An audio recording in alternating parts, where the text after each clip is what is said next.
So we have best of this decade and best and worst of last decade. Ooh. So if one list wasn't enough, we have four. We like to go above and beyond. We love going. Yeah. Just never get that. Yeah. Honestly, who cares? You know? So yeah, we have best and worst lists of this decade so far, so 2020 to 2024, and also best and worst of last decade, so 2010s. And yeah, this was kind of hard at times. Yeah, I mean, the only reason was because there was just really not enough movies that I liked. Just not enough of them that I've watched. Yeah.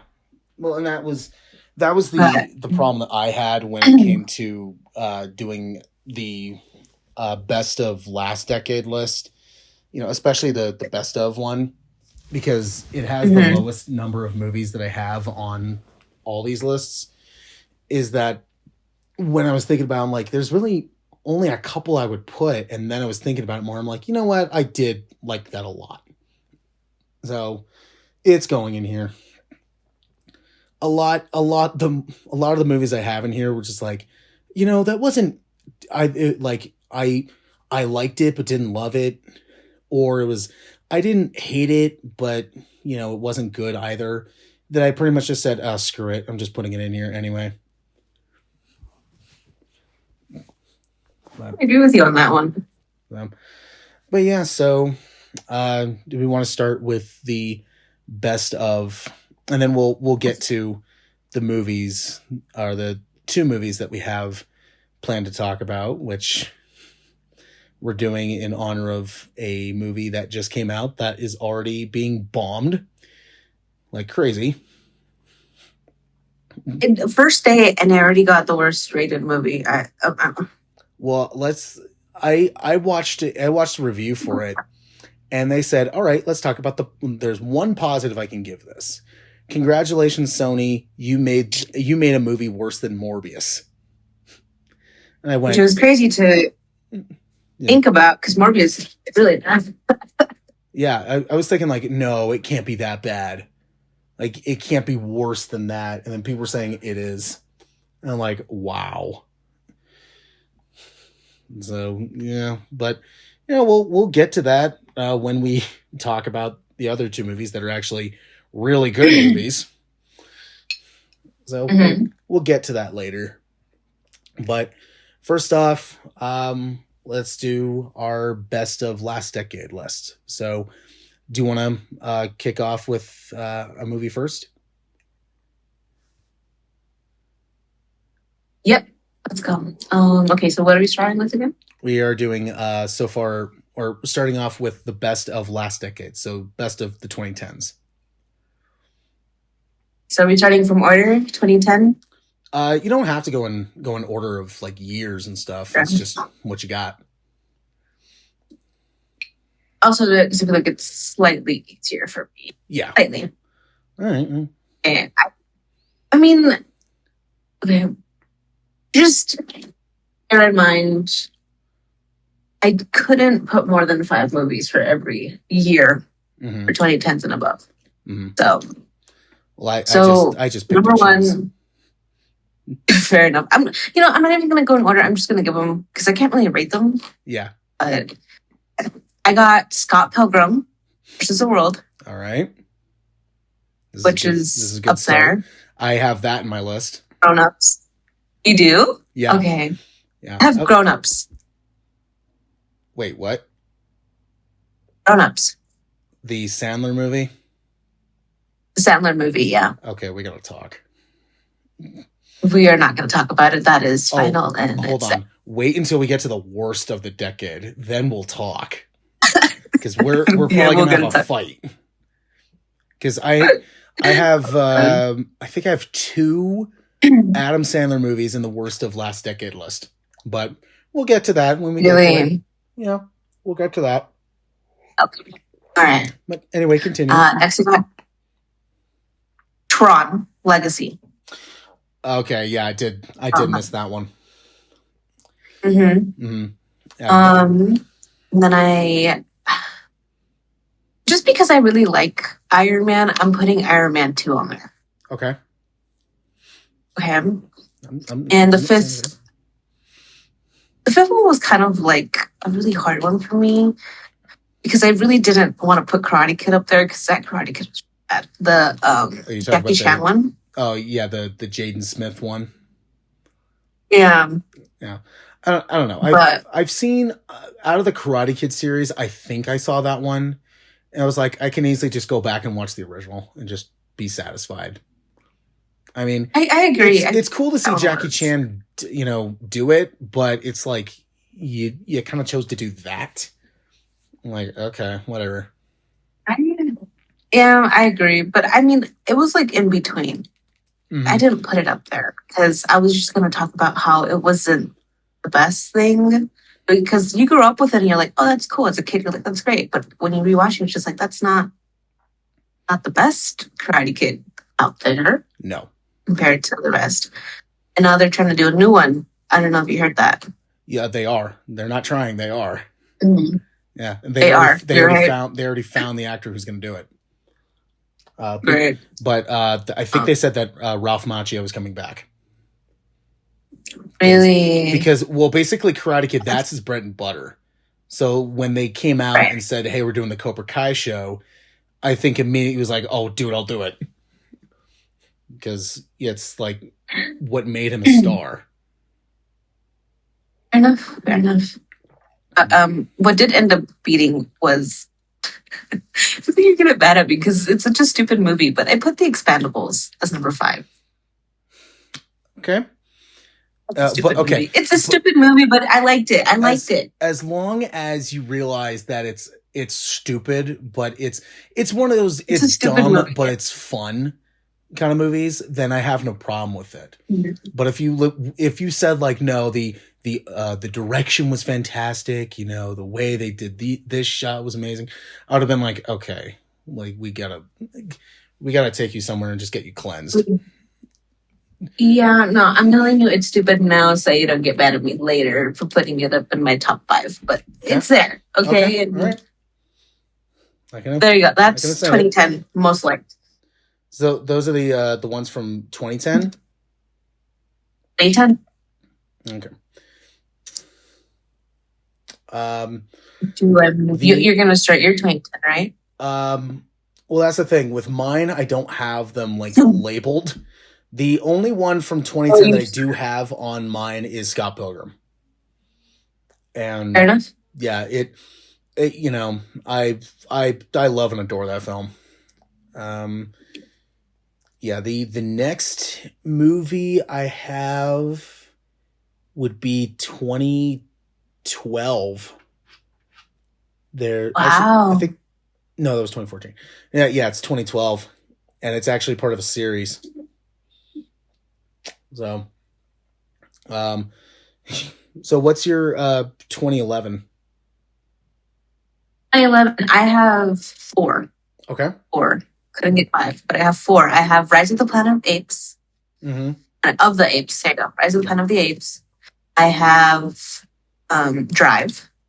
Oh, yeah, that was another one I forgot. Mm-hmm. Yeah, I have Drive. See, we're already starting. Then I have Tintin on here. Oh, yeah, Tintin. I forgot how good that movie was. Tintin was a good one. It was such a good movie. Tintin is such a good movie. I don't know why people sleep on it, but it's such a good movie. It's a sleeper movie. It's one of those movies where it really is. It should have gotten more recognition than it did. Mm-hmm. And they were supposed to do a sequel, which mm-hmm. the end of that movie was supposed to like set up the sequel, because the plot of that one was actually I think it was one of the issues. And then the next issue would have continued the story. So that's what they were going to do. And then that one it got canceled, right? I don't know what's happening. I don't know if it got canceled. I like to think it's not canceled. But yeah, originally it was going to be, they were going to do a second one and Peter Jackson was going to direct it. But then it got lost. I don't know what's going on with it. But we'll, never say never, because I personally really liked that one. And yeah. So yeah, that's a sleeper film. That's a film where we kind of like go like, oh yeah, forgot this kind of existed. But also a lot of people forget that it has a lot of like star power behind it. Like Spielberg directed it, Peter Jackson produced it, Edgar Wright, who did Scott Pilgrim, helped do the script. So it's like, wow, this has a lot of people like working on it.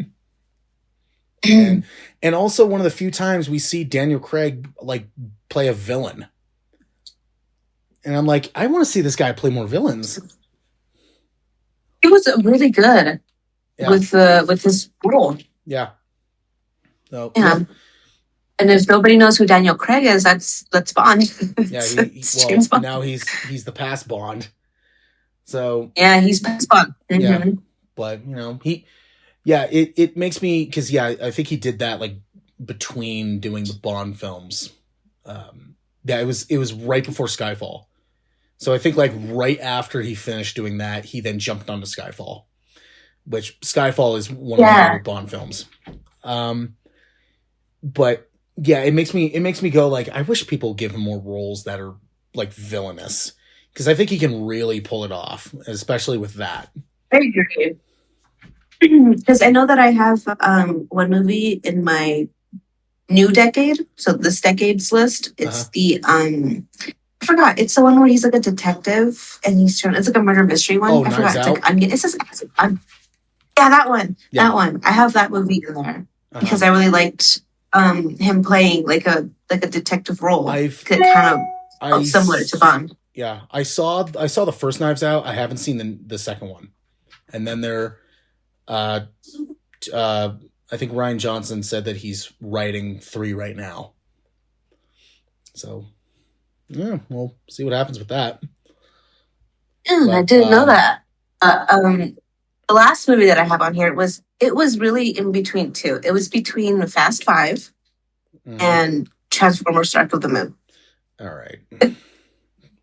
So, but I'm gonna just give it to Fast 5 because okay. I'm a big Fast and Furious girl. So that's the first one for me. To me personally, that's when the series still to me personally, that was around when the series still gave a shit. Personally, I don't think it was after. It was after, I know 8 had its ridiculous moments, but it was still kind of trying to keep itself grounded. And then with the 9 and X, it was just like they went screw it and just didn't care. No, because they really didn't. And it sucks because I know it kind of didn't feel the same after Paul Walker died. And I know that 6 didn't really get to finish with Paul Walker because he had died during the filming process. Yeah. Oh, 7. Yeah, it was 7. 7. I'm sorry. 7. So he wasn't there for the finale, and they kind of did pay tribute to that. And everybody knows that it was his brother that got CGI'd into the car scene towards the end of the movie. So it still worked. It was a nice like goodbye. So I think they did it quite well. I agree, and I think kudos goes to James Wan for that, because he directed that. Yeah, I know he directed 7, but I think my favorite part, I think it was either Fast 5 or Fast 6, was the one where Dwayne Johnson made fun of Tyrese. That was I think that was 6. I think that is 6. Yeah, he called him a big ass forehead. No, that has to be new gen. No? Yeah, no. When did The Rock get additive? Oh, that was improv. Yeah. I know. Yeah, Dwayne Johnson saying you got a big ass forehead. Yeah, that was improv. He just said it. And one other thing is that... Well, yeah, Ludacris wasn't expecting that, so he actually did a spit take because he couldn't control it. So it was so funny because I saw the interview for that. Mm-hmm. Yeah, they just said, And "Screw it, we're putting it in the movie." The Rock. And it was so funny. But yeah, it's still funny. You better hide that big ass forehead. That's still hilarious. He was actually offended. He was so offended. It was just so funny. Well, and then if you see Tyrese in real life, you just want to go like, dude, seriously. But anyway, so you have Fast 5, and then you said you had Transformers 3. Yeah. Yeah. See. Wow. That was personally the last Transformers movie I saw before Bumblebee came out. That was the one where I went, yeah, this shit's ridiculous. I can't follow this anymore. So, and then I heard it gets worse with 4, and then especially 5. But fair enough. But those were your 4 for 2011.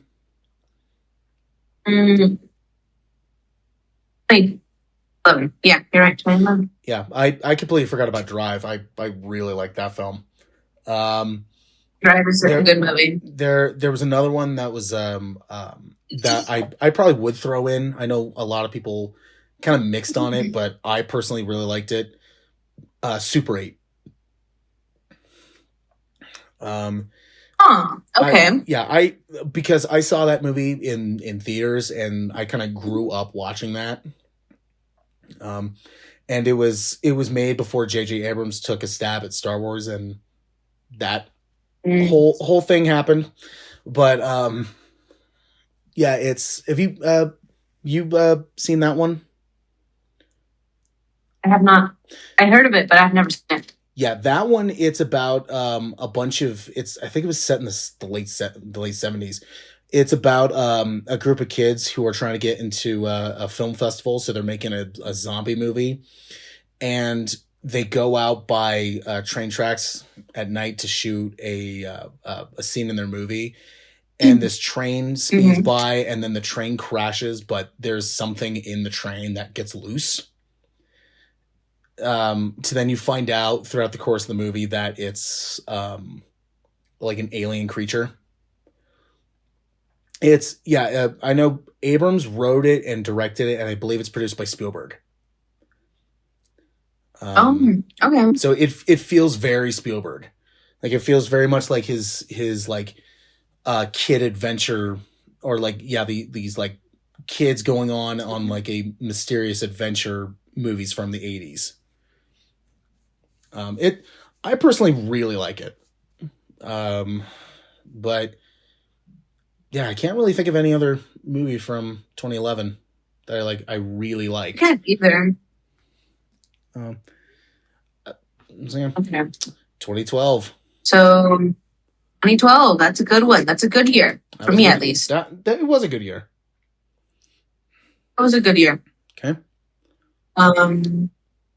Honestly, I'm only putting this out there as a stupid movie, but it's not on my top 5. But because I wanted to bring it up, because it was a stupid movie, and I really liked. What's his face again? I forgot the actor, but it's Here Comes the Boom.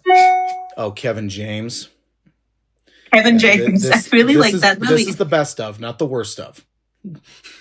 I'm just saying, I didn't say it was on the list. I just said I wanted to bring it up because it was a really funny movie for me. Okay, I'm just saying.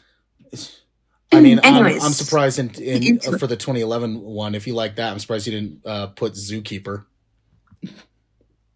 I was going to, but then I was like, he's going to kill me. Yes, I would have. He's going to kill me. You would very much have. These lists would no longer be fun. We will be like vicious with each other. Yeah, it'll be us like hyenas trying to eat a carcass or something. We're just like going at it like crazy. Okay, so you have Here Comes the Boom. Okay. I didn't say it was on there. I just said I wanted to bring it up. Okay, it's a fun movie. Again, I say it again. This is the best of, not the worst of. Okay. Anyways, I have Skyfall. Okay. Yes. Okay. you We right. have Skyfall in here. Yeah, Skyfall. Okay. You know what I really liked about Skyfall is the previous Bond film, which was Quantum of Solace, which was I think 2008. I think that was literally being made during a writer's strike. So Really? there were times, yeah, and then Craig said it that he and the director, there were times where they were literally making shit up on the day. And even Craig said, like, yeah, I don't want to do that. So this kind of like brought it back from like personally, I think you know, I don't think Quantum of Solace is a bad movie, but it's not a bad movie. It's a bad Bond film. It's not a bad action movie. It's a bad Bond film. Fair enough. You know, Fair enough. I'll give you that one. Yeah. Skyfall was the one that just said, okay, let's take this back. You know, let's rethink this and actually try to make it a like spy thriller. And they nailed it.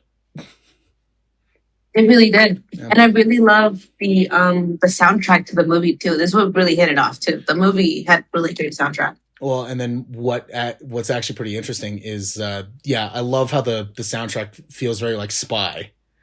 But the soundtrack is done by Thomas Newman, who did the soundtrack to Finding Nemo. Amazing. Yeah. So he's very much like a chameleon when it comes to music scores. You know, you watch Skyfall and you listen to the music and you're just like, yeah, this is really cool. And then you look it up and it's like, wait, you did Finding Nemo? Are you kidding me? Like this it's just so funny because it's always so funny to be like, wow, the soundtrack is so good. I wonder who did all this. And you're just like, the guy that made Nemo did this? Yeah. Just like, what is this? Mm-hmm.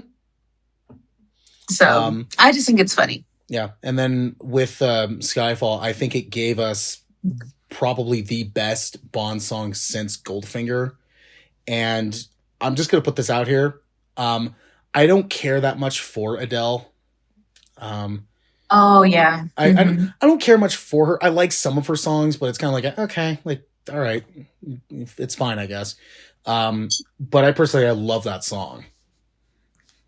I adore that song. I think that's definitely what gave Skyfall the edge, in my opinion. Mm-hmm. Compared to the many other like soundtracks on there, I feel like that song is what really brought it all together during that whole scene. Yeah. It's what made Bond that movie. Mm-hmm. I feel like a lot of people underestimate like soundtracks in movies, and it's kind of sad, you know. Because I mean, I feel like the song could really make a break. A lot of composers compare music to being like carpet, where it's there but you don't really notice it after a while. It's a good way of seeing it. It's like, yeah, I totally get it. Like you're walking on it, it's there, but you don't really notice it until you like really kind of like listen to it. Well, yeah. Anyway, what's next? We got The Place Beyond the Pines. Never saw that. Ryan Gosling. It's a good movie. I really liked it. Mm-hmm. Yeah, never saw that. And then, you never saw it. It's crazy. I think you should. You should give it a chance. It's a really, really fun one. Yeah. Under comedy, I put 21 Jump Street. Okay, I'll give you that one. Give you that one. Listen. It's better than it's a bad movie. Like it was actually a reboot done right. Mm-hmm. And actually, what's kind of crazy is I wanted to put this one in the best of the decade, but unfortunately, it came out in 2009, so it doesn't count. Cloudy with a Chance of Meatballs. You're so right. Yeah, just because like that movie, I was expecting it to be bad, but was actually really funny. And it's from the same people who did that. Mm-hmm. Yeah, so I was just like, all right, this works. But yeah, 21 Jump Street was one of those movies where it's like, okay, you're going to take a property from back in the 80s, and if you're going to reboot it, this is the way to do it. Mm-hmm. You know, and the fact that they made it, like the original 21 Jump Street show was more like lighthearted and kind of family, but this one just goes, nope, we're going to be more nasty and more adult. Which it really was. So, and then very that was part of the reason why it worked. Yeah. All right. What's next? Next is Men in Black 3.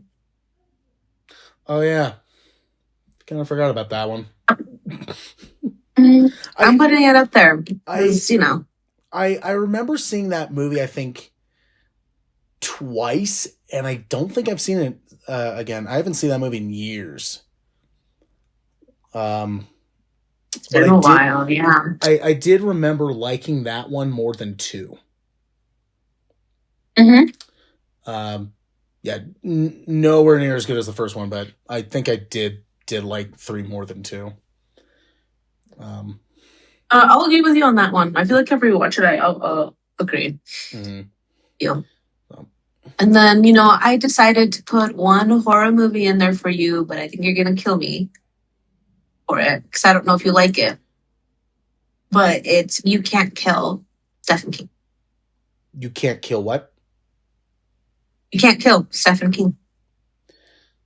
That's literally what it's called. I don't think I saw that. No? No, I don't think I saw that. Yeah. It has a really horrible rating, but I'm putting it up there. Yeah, I don't think I saw that. For 2012, if you put Paranormal Activity 4 in the best of, I probably would have been like, okay. Like, No. But sorry. Yeah, I don't think I saw that one. But yeah. Really funny horror movie. Mm-hmm. You know what? I have one in 2012, and I'm surprised you haven't said it. Avengers.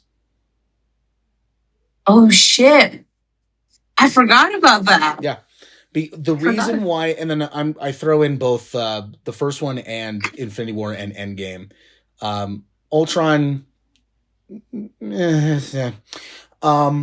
But why I put the first one, because it was the first time we saw all these characters together in this big giant crossover thing, and it worked.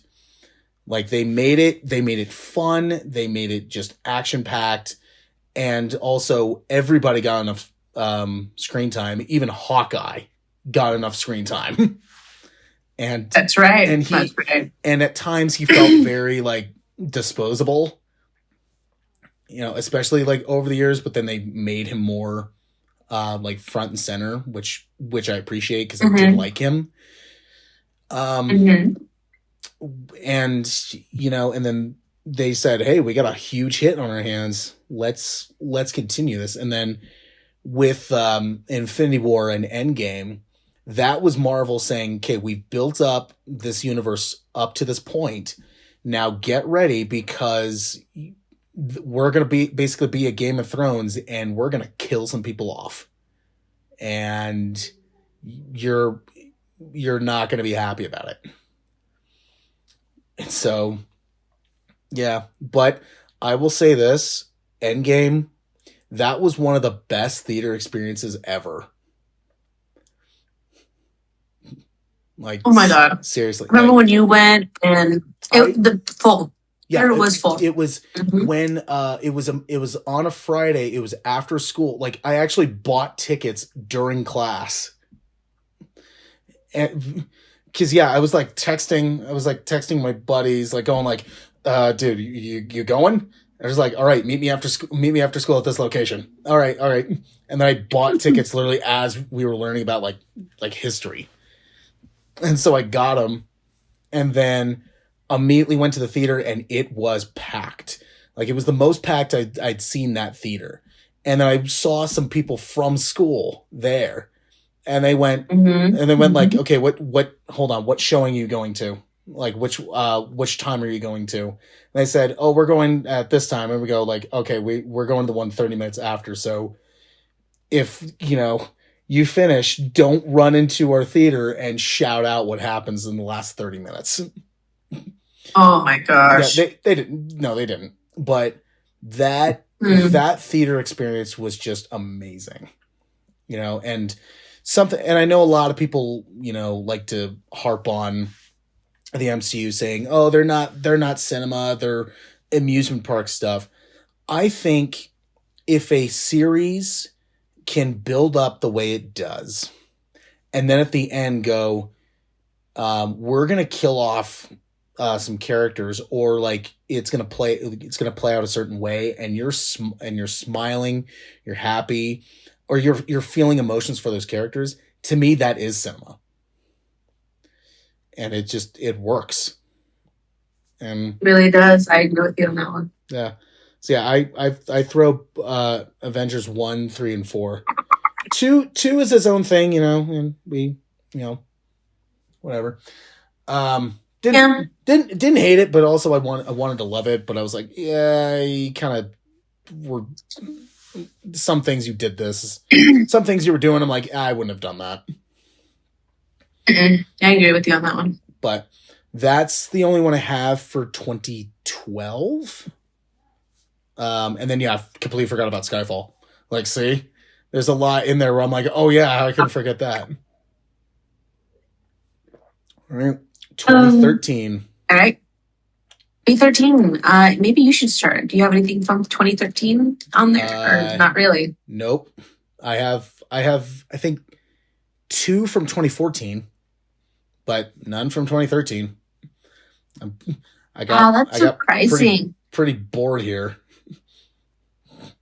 Okay, I'm sure I'm gonna shoot myself. We'll start with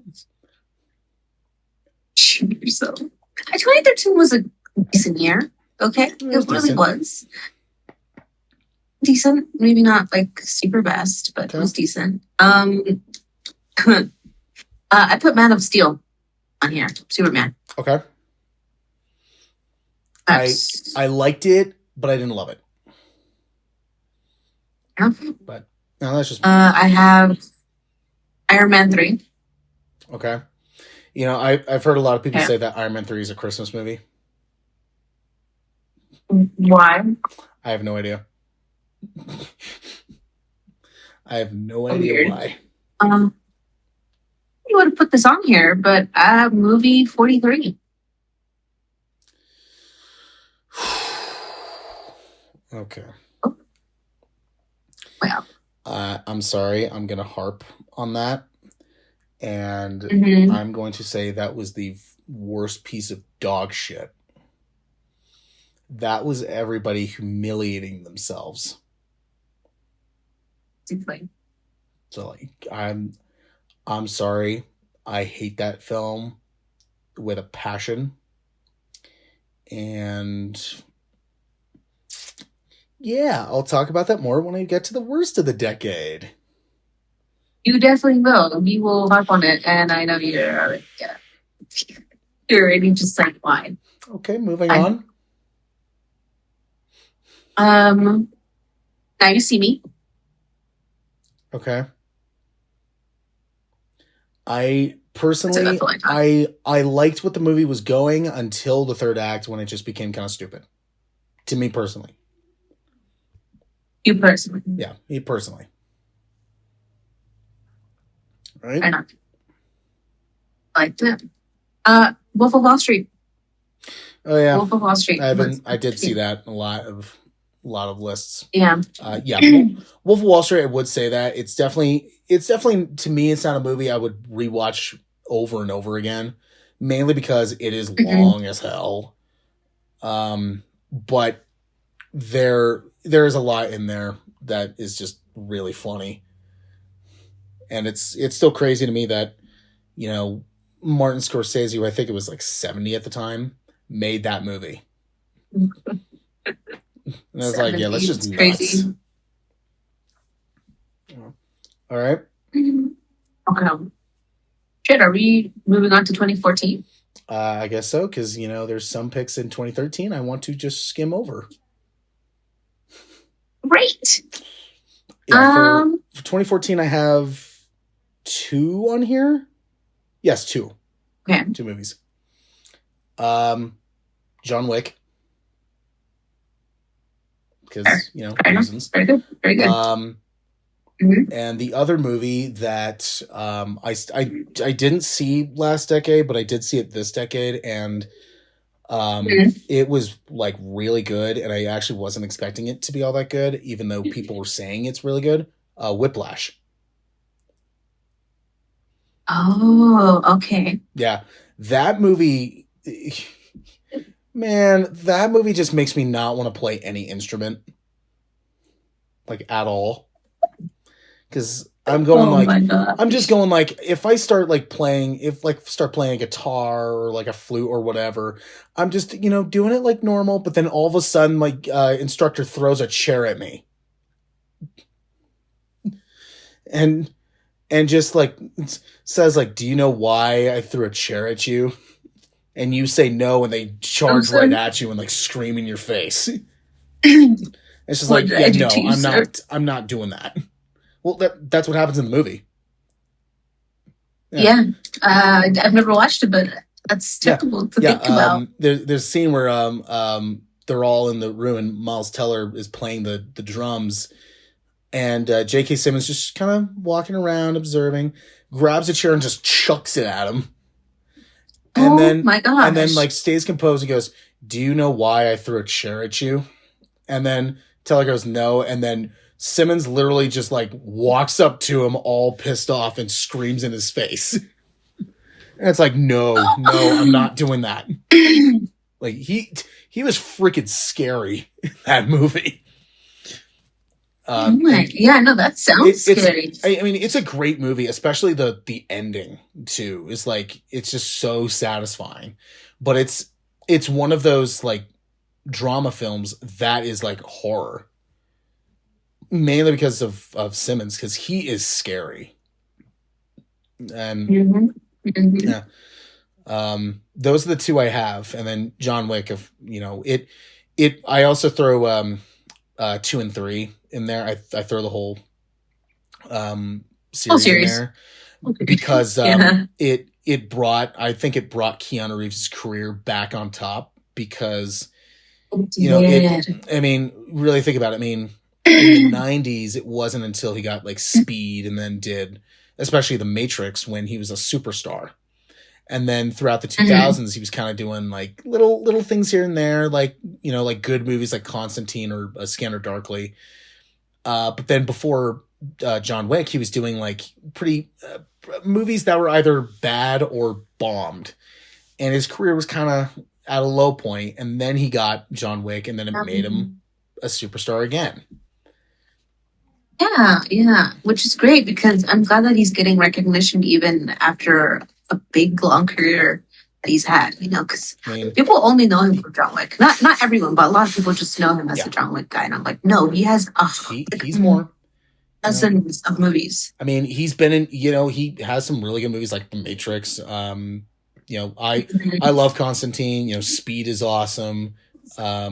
And then he's done some performances that are questionable, like Bram Stoker's Dracula. Okay, well, questionable. Okay. Questionable. But then I think the movie he did before John Wick that was considered a bomb was 47 Ronin. And it was considered a bomb. So yeah, his career was kind of like at a low point, and then he got John Wick, and then he was back on top. And I'm glad he's getting, like the recognition that, he deserves, because he's Keanu Reeves. He's making everybody look bad, because he's considered like one of the nicest guys ever. And yeah, he's making everybody in society look terrible by comparison. Yeah. But those are the two that I have for 2014. I think I have 3. Okay. You have 3. I'm surprised I only have 3. Yeah, I only have 2. I guess it just was a dead year. I have. I'm never mind. I'm going to change that out. Dawn of the Planet Apes, not this one, but Dawn of the Planet Apes. I have Captain America: The Winter Soldier. Yes, that one I think is still my favorite of the MCU, because because it basically changes. It doesn't feel like a superhero movie. It feels like a spy thriller. It does. So It I does. really liked that like change they did. And also that was the first movie that the Russo brothers did in the MCU. Mm-hmm. So Mm-hmm. yeah, back in the good old days when the MCU was good. I love that. And then I don't know if you agree with me on this one, but I put Big Hero 6 on here. I did like Big Hero 6. Did you know that I Big like Hero Big 6 Hero was based 6. on Marvel Comics? No, I didn't. Yeah. I really didn't. They were trying to Disney wanted to do the Big Hero 6 movie, but Marvel still kind of had rights to it. So they didn't know if Marvel was planning to put Big Hero 6 into the MCU. So Disney was kind of going like, we don't know what we're going to do. And then Marvel, I think, jumped in and said, oh, you guys can you can take it. You can take it. We're not doing anything. That's crazy. Mm-hmm. Which also makes sense, like the post-credit scene. You seen that? For Big Hero 6? I haven't. I have not seen the... Okay, well, I mean, probably did, but I don't remember it. Shoot, what was his name? Was it Fred? Was the one that had like the big mansion? Yeah, Fred. Yeah, so he's staring at a portrait of his dad, and his dad looks awful familiar, and then his dad appears in the picture, or the portrait then moves, and it is revealed that his dad is also a superhero, and it's Stan Lee. And yeah, his dad looks like Stan Lee, and it was voiced by Stan Lee. Bro. So yeah, so crazy. More connections to Marvel. Like, yeah, so there's that. I think I was too young to realize that. Yeah, but yeah, so yeah, that's what Big Hero 6 was. I did like Big Hero 6. So yeah, that's a interesting list. Thank you. It's a very hard one. It's 2014. Yeah, 2015. I have one, and it actually might be surprising to you. Okay. You want to take a shot at what it is? Animated film movie. Disney or not? Yes. Disney. Okay. Let's see. Minions. You're gonna kill me for that one. Oh, that's not. That's Pixar. I'm so stupid. That's so stupid. That's Pixar. No. Wrong again. That's Universal. Universal? And I'm really bad at this. And I hate those fucking Minions. So is it Inside Out? That's correct. Is it Inside Out? Yes. There you go. It's Inside Out. Because when I heard about Inside Out, I'm thinking, okay, they're just gonna be like one-note jokes, and it's just gonna be kind of tasteless. But they had so much going on into it, and they were clever on what they were doing. And also some of the casting in there I thought was spot on. Like, my favorite, it was Louis Black as Anger. He was my favorite. Mm-hmm. Yeah. Mm-hmm. I mean, like, you had like Amy Poehler's Joy, you had Louis Black as Anger, Bill Hader was Fear. Which I'm like, yeah, that works. Okay. What's it? Mm-hmm. What's her name? Mindy. Oh shoot, forget. But Discuss. And I was like, yeah, that works. And I forget. Mindy Kaling. Yeah. Yeah. And then I forgot who was Sadness. I forget. Phyllis Smith. Oh, that's it. And it's actually, I don't want to sound like a bitch, but that's one of the few animated films that I actually cried in. Mainly because, they killed off Bing Bong. And who the fuck does that? Okay, well, Bing Bong didn't deserve it. He did Nobody. not. It was just like, oh my god, you guys suck. But it made sense because, you know, you have those imaginary friends when you're a kid, but then you get older and then you forget about them. But it was just the way they did it was just like, oh my god, this is just so terrible. I hate that they killed off Bing Bong though. That was not very cool of them. No. I wanted to stop the movie right then and there. But that's the only animated film I have. Wow, that's crazy. Yeah. Think about. Or that's the sorry, that's not the only animated film I have. That's the only film I have for 2015. Hey. That's okay. I don't have any animated films, surprisingly, on my list. A couple in last year's, but I only have 2 for 2015. Okay. I only have where did I go? Where did my list go? Oh, okay. Okay, I have Focus, the Will Smith and Margot Robbie movie. Yeah, I didn't see that. Okay. Again, it was good. Mm-hmm. And then okay, listen, it's a hit or miss with a lot of people. I liked it. It was the very last Terminator movie that they made, Terminator Genesis. I haven't seen it. I know people that hate it and that it just completely kind of fucks up the whole timeline. But my dad said that he saw it and he said that he liked it.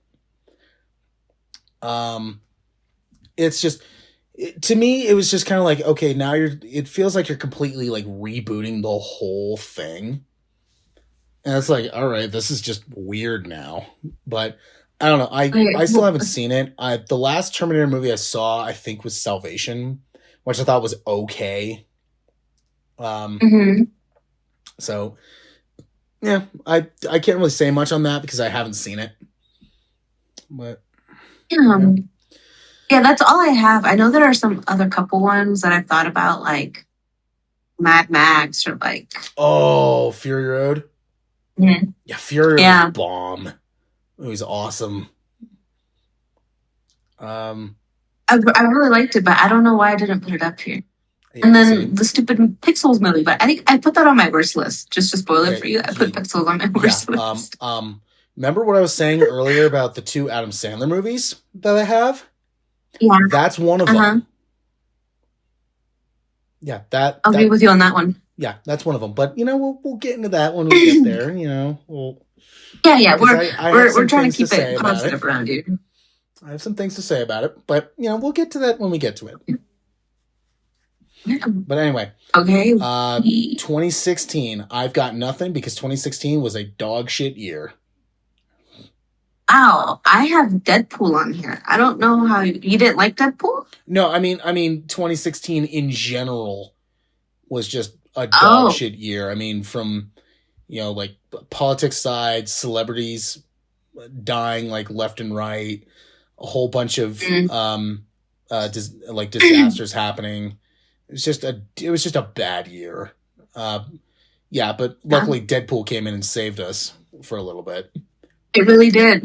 We got Deadpool on here, and I mean, you're not a Godzilla fan. I have Shin Godzilla. That's the Japanese Godzilla. Well, I'm not. Not really. Not, you know, I didn't say I'm not a fan. It's just there's so much out there for Godzilla that I'm just like, yeah, I don't really have the time nor patience to get through all this stuff. No offense, but the last Godzilla movie I saw was the 2014 one, which I liked. I wish there was more Godzilla in it because he doesn't really show up until like an hour into the movie. You're right. Yeah, that was the last one I saw. Okay. Wait, it's not a bad one. Yeah. It's pretty good. You're right, yeah. I was going to put this on here, but I didn't because I was like, this is very much like flashbacks into like what econ It was the founder, the one with Mike Keaton, the McDonald's movie. Where he was the founder of McDonald's and basically screwed over Yeah, the actual people. Yep. Yeah, I was like, I was gonna put it on there, and I was like, no, I'm not going to because I don't want to give it any more audience to it. But yeah, well, yeah, it's not a bad movie. It was, yeah, I liked it. It's definitely like a wow, this guy just sucked. mm-hmm. Yeah, and then you then find out that McDonald's actually had working ice cream machines and actually used real ice cream. And then, nowadays they use powder and their McFlurry machines don't work for shit. Yeah, exactly. And it sucks because you're like, we could have had really great ice cream. But now that's why we have Mr. Softies for to get really good nearby, ice cream. Like 5 minutes away from my house, we have a Sonic and they use real ice cream. So, oh, they do? I can get me some. Yeah, Sonic is pretty good. You can be hit and miss about their food, but you gotta admit, like their drink option, like they are the drink shop. Like if you want like a cherry Coke, they have regular Coke, but they actually have the syrups. So it's actually better because with cherry Cokes, a lot they're manufactured, so they're all processed together. But with Sonic, they actually have all the syrups, so they'll actually put like cherry syrup in, mix it with regular Coke, and it's awesome. It's amazing. Made me crave it. So, Sonic's food can be hit and miss. It depends on where you're at, but when it comes to their drink selection, they are the king. But yeah, so. 2017. I think that was 2018. I gotta do research. If I fact check it and it is 2017, then I do have one movie on here. But if it's not, then that's the next year.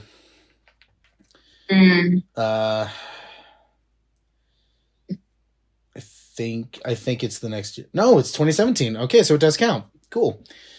Let's go. What we got? Get Out. Wow. Yeah. Okay. Get Out is to me. Get Out is ballsy. I don't think it's one of those movies where if Jordan Peele didn't have the status he had in Hollywood at that point. And also didn't have the backing of Blumhouse, who established their name with horror, I don't think that movie would have got made. Mm-hmm. Really? Yeah, there was no way. And even Jordan Peele said like there was times where he was writing it and then stopped because he didn't think it was going to get made.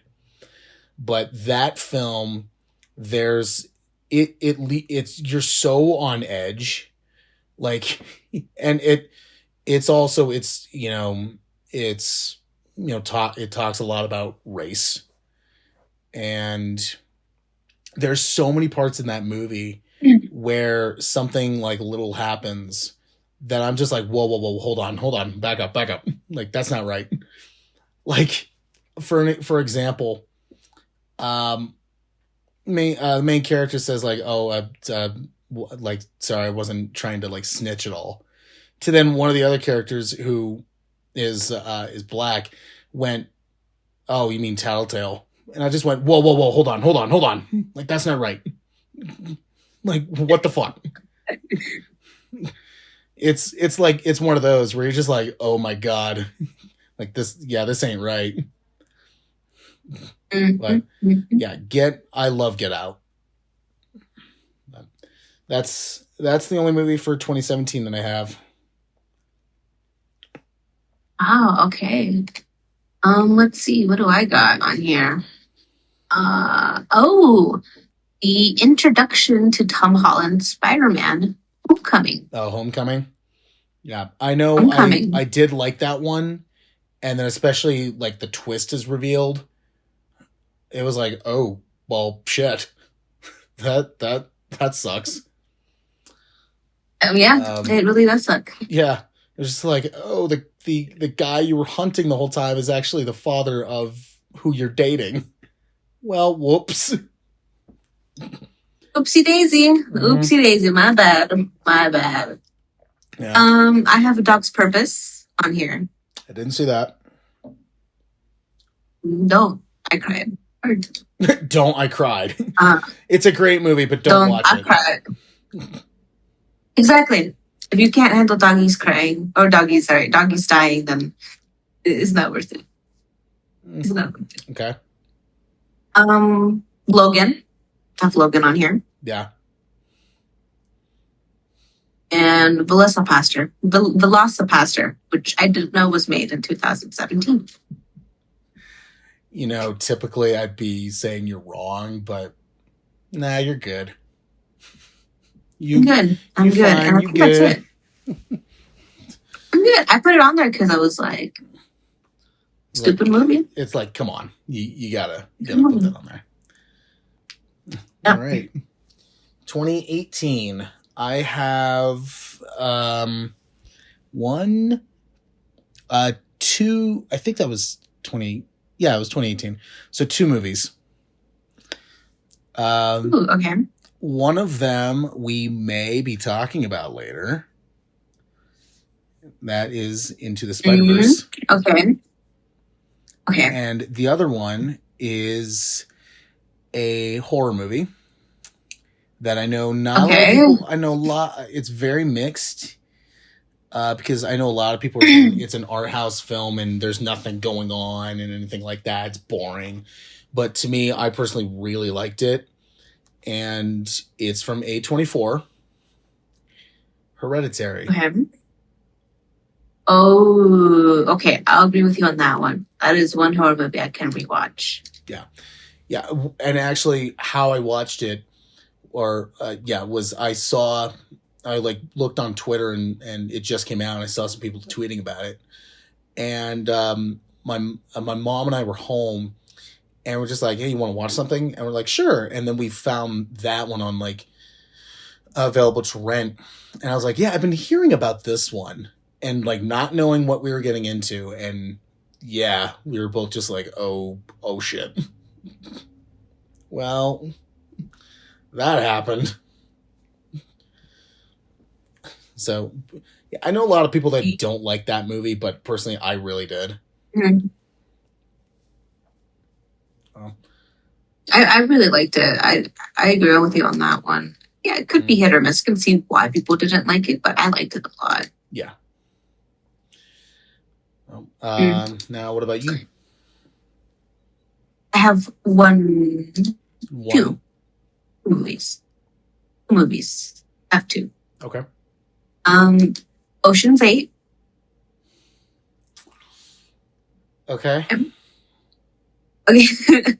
I giving you a headache yet? And Creed 2. I've only seen the first one, and I did like it. I haven't seen 2 and 3 yet. But the whole entire series is pretty good. So, yeah, I agree. I agree with Creed because I did like that one. Ocean's 8 felt, I don't want to say unnecessary, but it kind of felt like it was being made during a time when they just said, hey, let's reboot everything. And I was like, yeah, but like Ghostbusters? Oh, my God. Oh, yeah, thanks for reminding me that. And I forgot that one on my work stuff. Yeah, it was just, it felt like it came out during the time when, everybody they were trying to remake everything.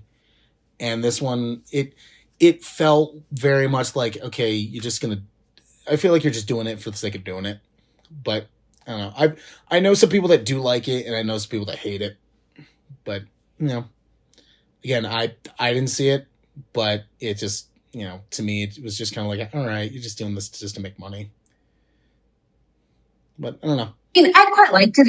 If you don't compare it to any of the Ocean 11 series, I mean, by itself, it could be just a decent movie. Mm-hmm. Or me, at least. Okay. But if you compare it to any Ocean 11 movie, then you're like, why the fuck was this ever made? Like I get Ocean's it. 13? Yeah, very much. Yeah.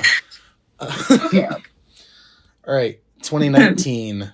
Here we are, the finale. I have one movie on here for 2019. And wow, one? Yeah, I have one.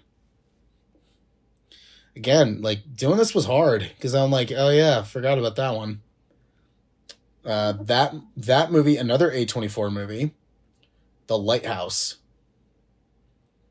I adore that film. It's basically Willem Dafoe and Robert Pattinson play lighthouse keepers in the 1890s, and they lose their mind. That's pretty much it. But it's awesome, and it's amazing what they do. As much as I liked The Witch, which was the same director as that, I liked this one a lot more. So, okay. Yeah, that's me personally. But I loved The Lighthouse. I loved that one. All right. Okay. What do I got? Let's see. I actually have nothing. For 2019. That's how much of a great year that was. So, like, I thought about it. I was like, maybe I could put Spider-Man on here. But then I was like, I don't know if I want to put Spider-Man on here. I don't know. Yeah. You know, like, I was like, it really wasn't like anything. It wasn't anything special. It was good, but nothing like, like huge to me. Although I did tell you I had Knives Out, and I do have Knives Out written here. Yeah. So that's it. Knives Out. Yeah. Knives Out. And then I guess I do know one on the top of my head would be the Joker that came out that year, the Joaquin Phoenix one. Mm-hmm. Yeah. Yeah, that one was really good. Be those two. Yeah. Mm-hmm. And from there, I feel like it was also stupid movies and things I didn't even watch. Yeah. We'll get to the worst stuff. Don't worry. Oh, good. Okay, so here's where we're probably going to be, denying and screaming and, saying you're wrong the most. Now we're getting on to the worst of the 2010s. And here I don't have anything like year labeled at all. I just threw them down.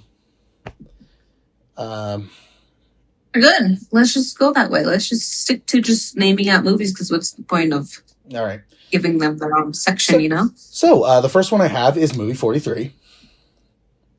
Because that film is just bad comedy. Like, and then I heard that there was a whole thing behind it that a lot of people got tricked into being in it. Like, it was this person found that this person signed on, and then they signed on. So it was basically like hey, look at this list of stars that are signing on to do this. Like, you're going to be working with them. Yeah, and it was... That's a shame. I'm sorry, but I fucking hated that film. It was just bad comedy, and I hate watching movies and the comedy is just so bad that I'm like, I can't take this anymore. Which, we'll get to that later. We will. We 100% will. I don't worry. I do not take offense that you do not like the movie I put on my top 5. Yeah. Yeah. There are a couple in here that I would put down, but I would have put down, but the fact that I didn't see most of them, like, I would have put the Transformers series in here, but I had only seen 1 through 3. Like, so I haven't seen the full series, so I didn't want to put the whole one. I did want to put Dragon Ball Evolution, but they came out in 2009, so it doesn't count. Oh, no, it does not count. So yeah, there's some from like 2009 that I'm like, oh my god, I want to put that in there, but nope. But yeah, anyway, so it's not the decade. Yeah. So that's what I feel about movie 43, and we'll move on. Okay. What movie do you have? Magic Mike. Which one? I have Magic Mike on here. The first one that came out in 2012. Realistically, all of them, if I could. Not a fan of I would put all the male of them. strippers. No, because there's not enough strippers. There's not enough stripping in the movie. I'll be honest with you. That's the only reason. I'm just saying, I feel like for a male stripper movie, it is very, very much not focused on a male stripper focus. It's just me though. But I put Magic Mike just for that reason. Okay. I feel like it could have been better. I know it's supposed to be just like a stupid strippy movie, but it really isn't a stupid strippy movie. Oh, okay. That's just me. Okay. Another one I have on here, which I don't care what anybody says. I personally hate the shit out of this series. Those stupid Alvin and the Chipmunk movies. Come on, man. Dog shit. They are annoying. How are you gonna shit on the Chipmunks? I hate those damn movies. I was on my way to I was getting ready for work a couple months ago, and I walk out and I'm hearing something and it's these really high pitched voices coming from the living room, and I'm like, what the hell is that? That's making my ears bleed. And so then I then go out and about to leave, and I see they're watching some family of mine watching one of the Alvin and the Chipmunk movies, and I'm just going, oh my God. I'm getting the hell out of here. I'm sorry. I hate all those movies. I'm just saying, I understood when you said Minions, but now with the Alvin and Chipmunks, how you felt about movie 43 is how I feel about you saying Alvin and Chipmunks. See what did I say before? We were gonna snip at each other. But we really are, and I'm coming for you. I'm coming for you. All right. I'm just kidding. What's next? But 2012 was when Andrew Garfield became the Amazing Spider-Man. You didn't like that one? I fucking hate the entire series. He only did 2 movies. He was supposed to do a third one, but then he got canceled. I guess kicked out of Spider-Man. He got canceled. He got kicked out. I haven't seen the second one. The first one, I agree, it wasn't a good movie. There were parts in it I liked, but overall, it was yeah, this is kind of a mess. And then, especially since they rebooted it 10 years after the first Tobey Maguire one, so it's really, you're doing this again now? I'm okay, whatever. Which I felt casting was fine, but script was terrible. Script was so bad. Yeah. I hated the person that they made Harry, which was Spider-Man's best friend.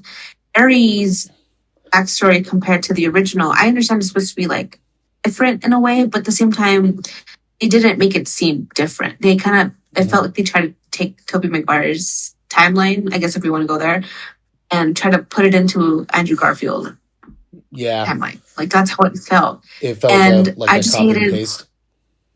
And I just hated it because I was it feels forced. And they have good decent actors, but the script was so bad on the first one. And then don't get me started on the second one. The second one was even worse. I saw the only clips. Reason I'm not. Yeah. I saw clips of the second one, and I was just yeah, I saw a clip of the ending, and I was what the hell was that? But then I was just okay, how worse can this get? And then I see what Jamie Foxx looks like as Electro. I'm yeah, no, I'm passing on this. Sorry. All of a sudden you look like what would happen if one of the members of Blue Man Group accidentally got struck by lightning. It's just no, I'm not going this way. Oh my God. I'll be honest with you, I didn't have a problem with it up until I saw how, I don't know how to explain it, but it was just kind of I think he looked better in No Way Home. I was just He like, yes. did. I'm I like, hate see, it because that's what I thought. he didn't make it blue. Yeah. Oh.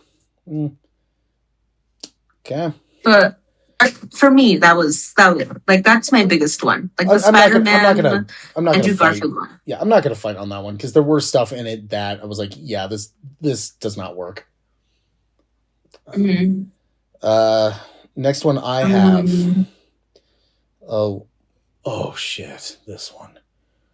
Ugh. So we all know that Blumhouse, has put out some pretty good movies like Get Out, but also they put out some really shitty ones like Truth or Dare.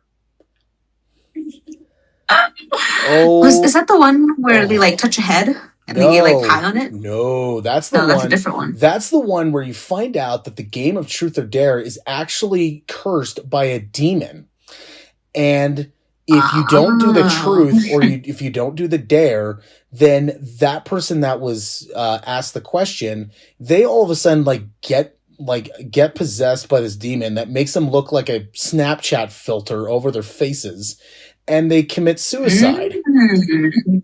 Stupid.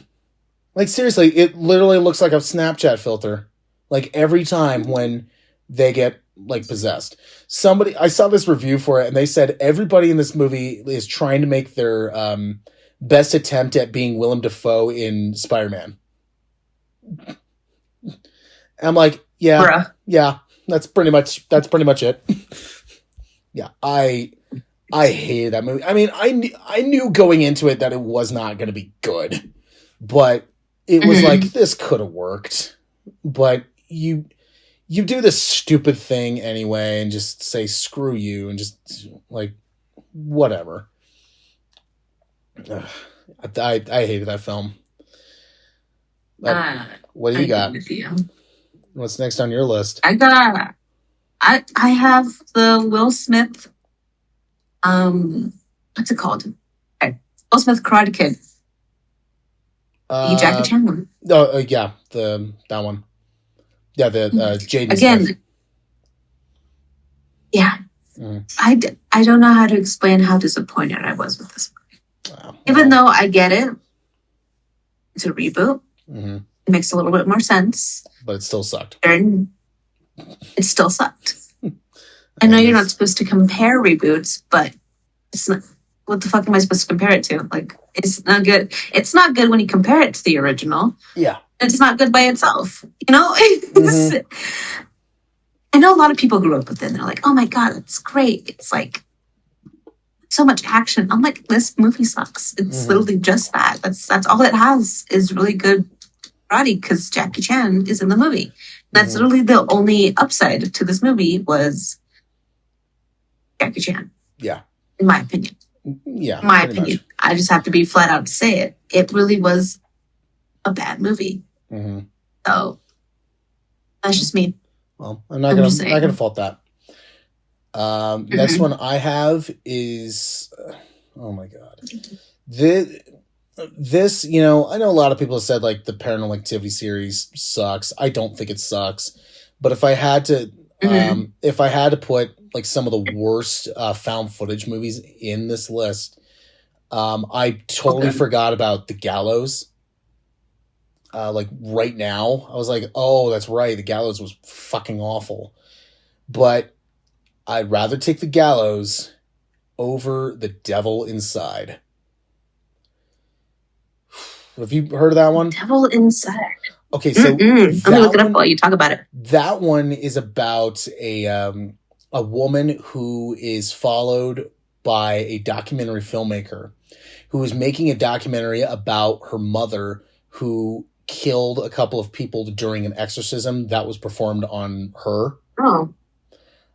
Okay.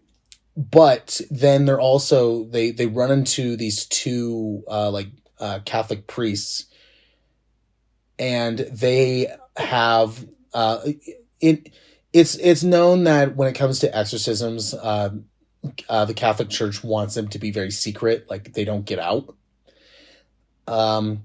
Well, they have these some cases that they are doing behind their backs. and basically saying we need to kind of show the world like what we're doing isn't bullshit. So, they even say like, yeah, no one must know about this. Oh, by the way, bring your camera. Let's document this. Okay. Seriously, they say that like no one must know about what we're doing. And I'm like, okay, you have a video camera right there that's filming this. Don't you think you should turn that shit off? How does that work? Let's keep it secret. But the real kicker is, fuck it, I'm going to spoil the end. The real kicker is the very end. Because the last 10, 15 minutes, things go completely AWOL. And it's like, okay, now I'm interested. Now this is getting really interesting. To then the screen, like something happens, the screen cuts to black, and then these stupid cards show up, like a whole bunch of text, and say, for more information about all the exorcism you've seen in this film, go to this website. And I'm like, oh, fuck you. Like, they're trying to pass it off as it being real. Yeah.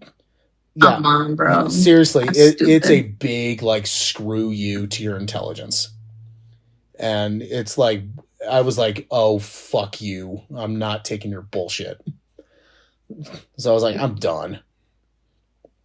And the thing about that movie is that I wanted it to work because it felt like a real documentary in many ways. So they got that aspect down, but it's just, they fumbled it. And yeah, it sucks. Yeah. So next up is what we got. Okay. What do I got here?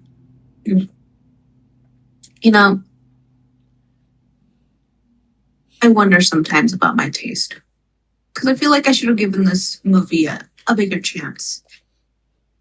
Yeah, I mean, when the fact you put movie 43 in your best of list, yeah, I probably would have to ask too. Listen, you put Alvin and the Chipmunks in yours, so I'm questioning you too. Right.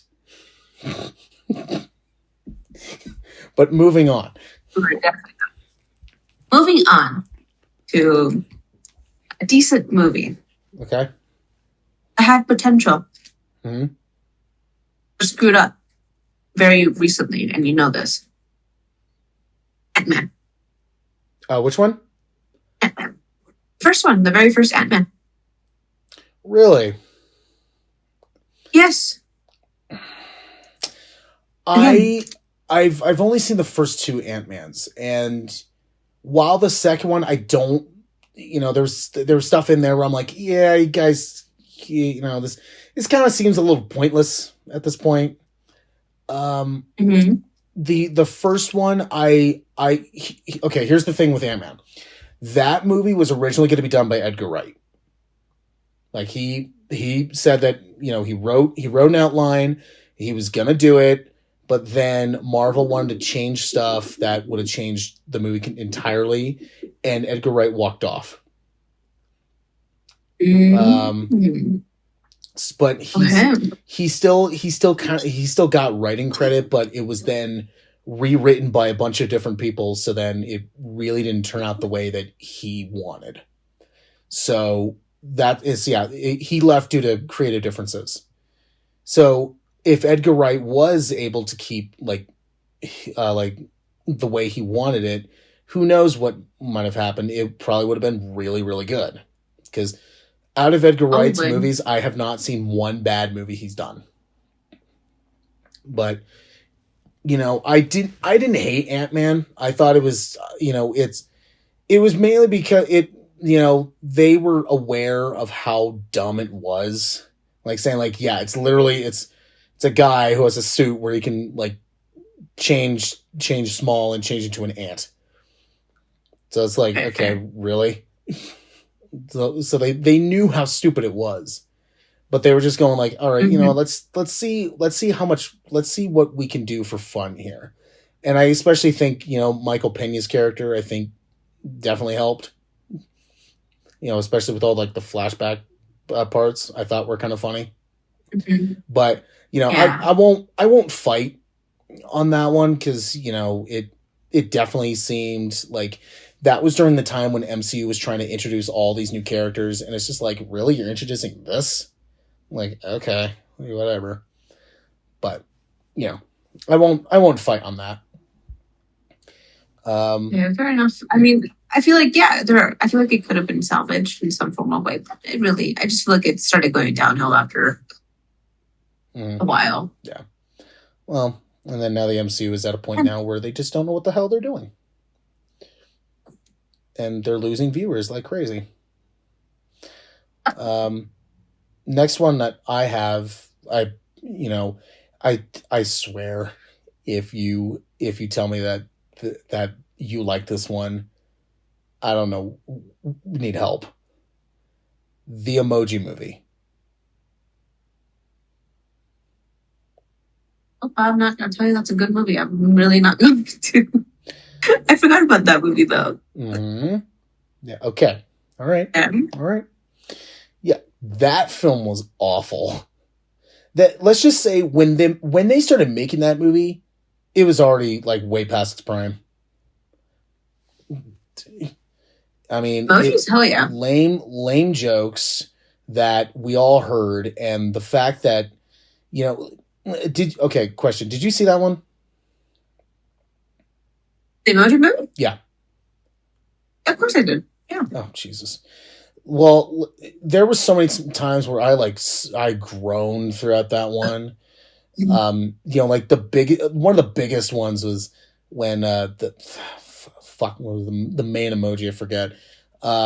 He walks up to like 3 monkey ones having briefcases, and I immediately knew exactly what they were gonna do right then and there.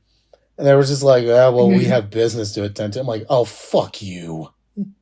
Like, that is just lame.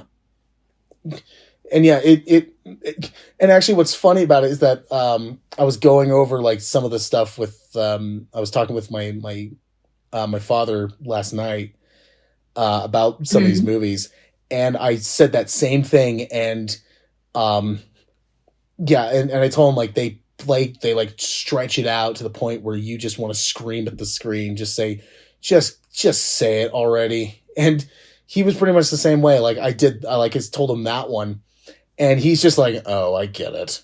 And I'm like, yeah, now you go through an hour and a half of that, of just childish shit.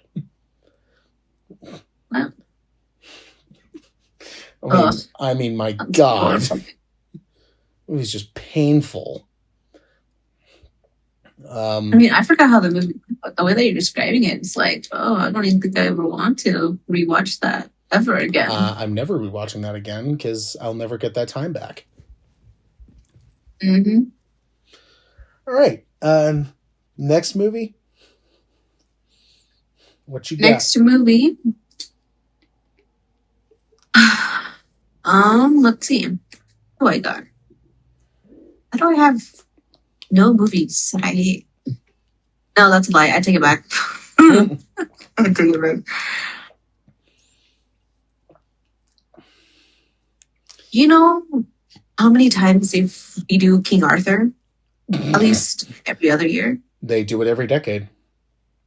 Are you throwing the Guy Ritchie King Arthur movie? I am throwing in Guy Ritchie. Yeah, I didn't see that, but I know a lot of people that don't like it, and I know my dad said that he did like it. And the clips that I saw of it, I'm like, yeah, this just looks stupid. I'm like, sorry, this looks dumb. Yeah, I haven't seen that one, but that was actually one that was trying to kickstart a universe. Which actually the next one I do have tried to do the same thing, but failed. But yeah, the Tom Cruise Mummy. Ooh, that one, it started a universe and ended a universe.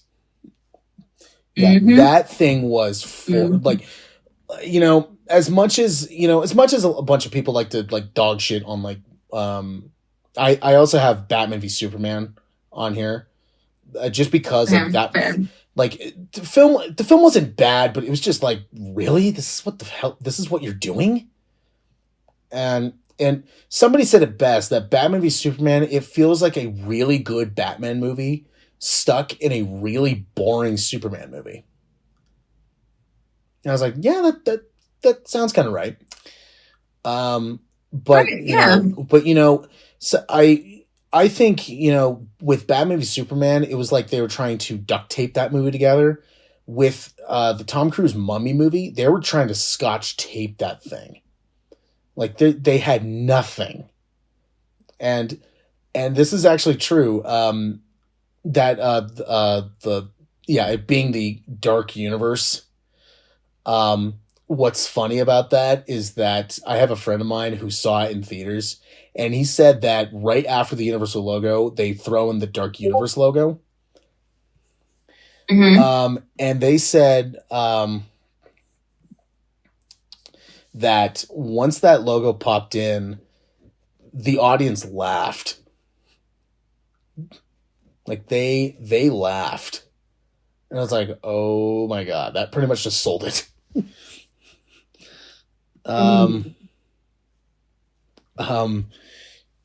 Yeah, so it was like, yeah, you pretty much just sold your fate at that point.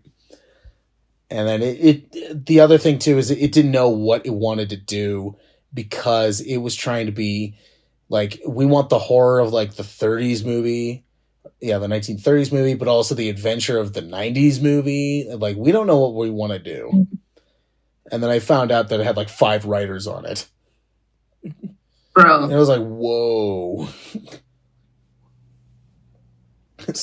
So yeah, like that thing was just, they made a business decision to like crowbar a universe together, and it stopped it. Like immediately after that movie came out, people were just like, nope, we're not going to do this. Oh yeah. Yeah. Which one do you have next?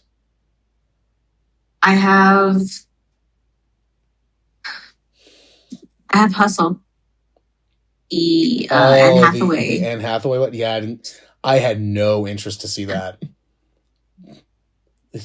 I had a friend of mine that said that they were at home and they caught it on TV. They watched 5 minutes of it and said, I'm done. They're like, that's exactly what happened. I was enjoying it the first half, and then the second half I was like, okay, this is just getting weird. Really weird. I was like, yeah, no, this is beyond what I like. So yeah, I had no interest to see that one. I don't know. I feel like if you do, you just have to turn off your brain. Yeah, unfortunately, there's a lot of movies where it could have been a good movie.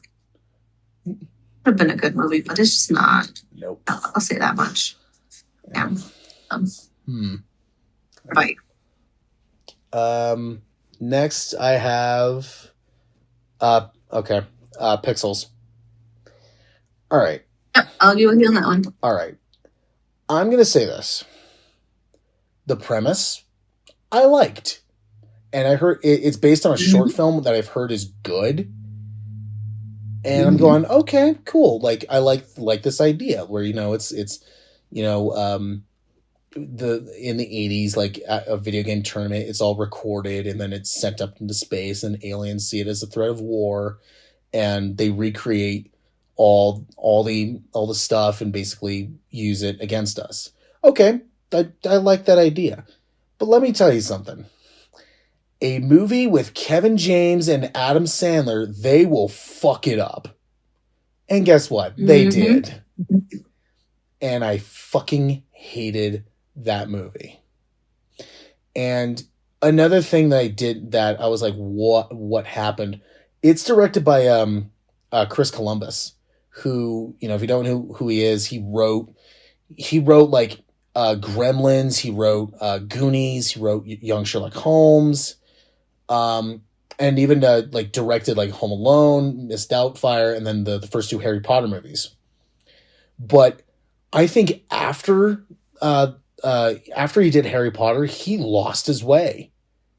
and did like there was this one movie he did which was I Love You, Beth Cooper, that I heard is not good. But he also did the first Percy Jackson movie, which which I think sucks. And then he did this, and I'm like, dude, like, what happened to you? You just lost your way. And oh my god, there were so many moments in that movie that I had to pause because I was like, I can't take this bullshit. Like, there's only so much I can buy, but this is just, I can't do this. Ugh. I mean, from, Adam Sandler being Adam Sandler, Josh Gad screaming his ass off to the point where I'm like, shut your face. And then we have Kevin James, who plays the fucking president. Like, I'm like, no, I'm not buying this. I'm not buying this bullshit. Like, I'm sorry, I can't do this. I don't believe you. Yeah, oh my god, yeah. Pixels was just horrendous. But the next film I'll say is another Adam Sandler movie, but we'll go to you because I need some time to clear my head before I scream again. Sorry, I love that. You love it when I'm angry and I scream at something?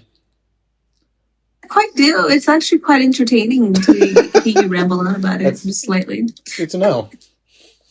Good to know. Oh, but I have a big one in here that you're going to be like, what the fuck is that? But we'll get to that soon. Really? Okay. We'll get to that. Anyway, which one do you got? I have The Predator. That alien movie. The one that came out like 5 years ago or like 6 years ago or something like that. Yep, directed by Shane Black.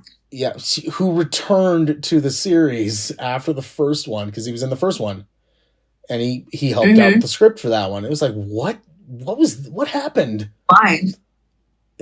Honestly, I think a lot of the Predator movies are very like kind of hit and miss. Like, the only ones that I liked are the first one. I did like Predators, and I really liked the new one they did, Prey. Like, I really like that one. And they're doing another one that's going to be the same people who did Prey. And it's going to be I think they said it's going to be in like the apocalypse, like post-apocalypse or something. So they're taking advice and trying to put it in different time periods, which is what I think can work. So we'll see what happens with that. But yeah, The Predator, honestly, I think the only good thing that came out of that one was they came out with a video. I think it was 20th Century Fox at the time. They came out with a stop motion like video to promote, I think, the Blu-ray release of the movie, where it was, what if the Predator lands in the North Pole and starts to like try to kill like all the reindeer? And then I think one of the reindeer like just goes full like gun mode and tries to hunt them down. And like, I think this is the best thing that came out of it. Yeah, I agree. Yeah. Yeah. All right. Okay, your turn. Yeah. All right. So we talked about Pixels. I have 2 Adam Sandler films on here.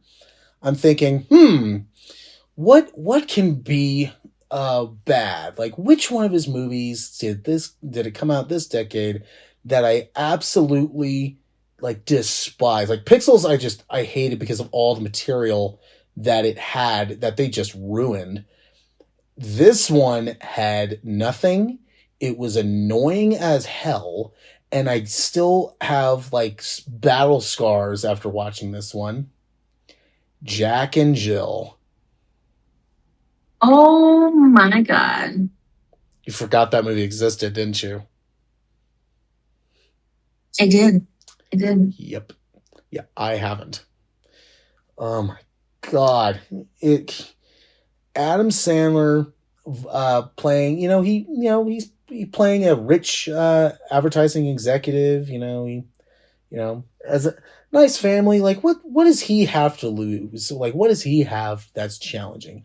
His stupid, obnoxious twin sister, who's played by him, and the whole plot of the movie is basically, him trying to get his sister married. That's the plot of the movie. Right, And right. oh my God, like, what's funny is I had a friend of mine that also watched it. I think we were actually watching at the same time. We didn't see it in the same room, but I was able to watch all of it while he said that while he was watching it, and then all of a sudden Adam Sandler in as his sister is at like it was like a Mexican picnic or something, and he goes, "I gotta make a Hershey squirt." He's like, I'm done. I'm like, I'm not watching this bullshit anymore.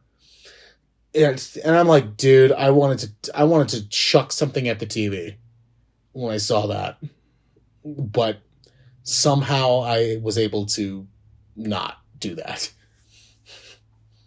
But oh my God.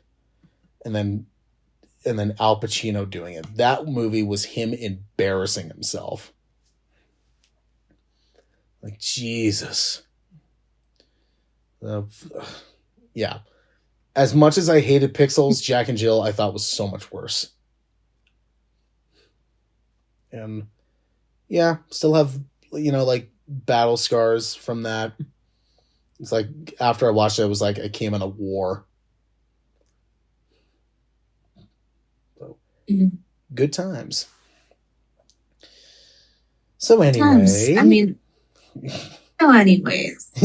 I'm out of movies. You're out? Dislike here. Oh, well, I got more. I'm out. I got more. You keep going. All right.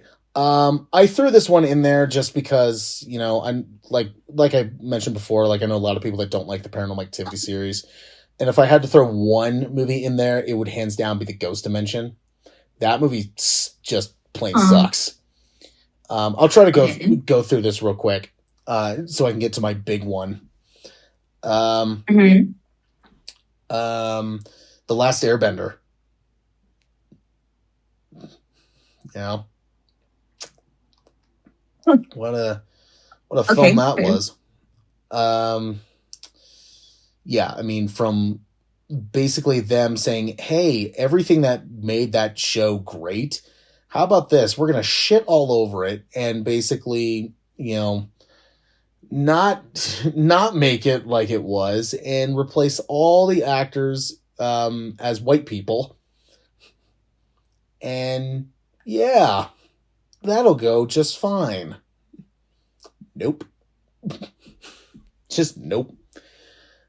The Ridley Scott Robin Hood movie.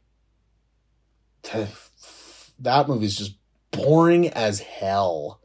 That movie, it basically said, hey, all the the fun and the quirkiness that made Robin Hood fantastic, let's just get rid of that. Basically say, hey, all this stuff that, I don't think happened. It was like, yeah, what if Robin Hood did this and this is how he became an outlaw? I don't care. And then the movie doesn't say, oh, we're a prequel. It doesn't say that. So you're meant to believe that, I think what they should have done. I think what they should have done is, if they wanted to do a prequel, like maybe the first 10, 15 minutes be the prequel and then show the goddamn Robin Hood movie. Or if they want to do this, take this movie, because it was like almost 2.5 hours, and cut it down to 20 minutes and then show the Disney cartoon. And I'm like, man, I'd rather take a talking fox right now. Like, my gosh. I'd rather take that right now. Like, I don't want to watch this bullshit. There's so Oh many my things wrong with gosh. that movie. But move on.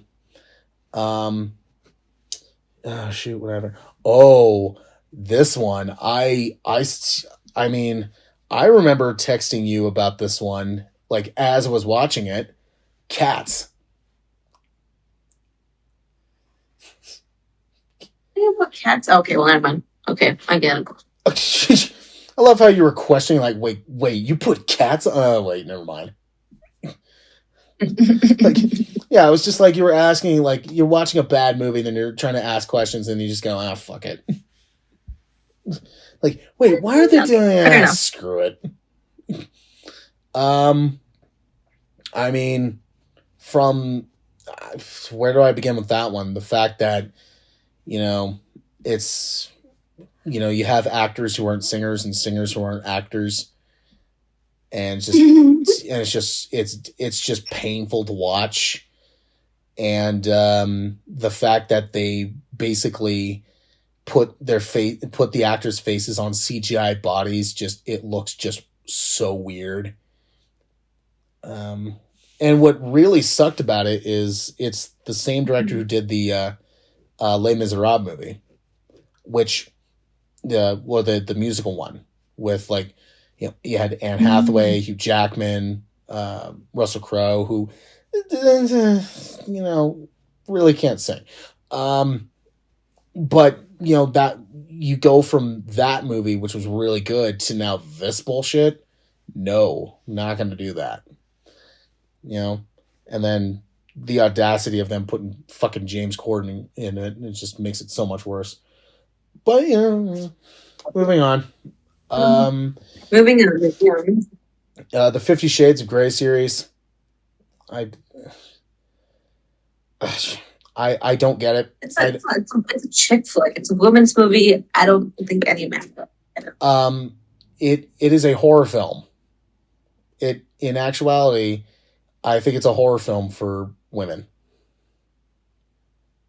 But I don't get it. I don't get why people like it. Because Mr. Grey is a fucking creep, and what I don't understand is there's people out there saying, like, yeah, it's it's not right to do this kind of stuff, like any of this, unless you have shitloads of money and are hot, it's fine. It's like, no, it does not. So I don't know. Me personally, I don't get it. I don't get why people like the series, but I'll move on. Twilight. Again, I don't understand it. Well, I'll agree with you on that one. All right. Yeah, I don't judge. Yeah, I don't get that one.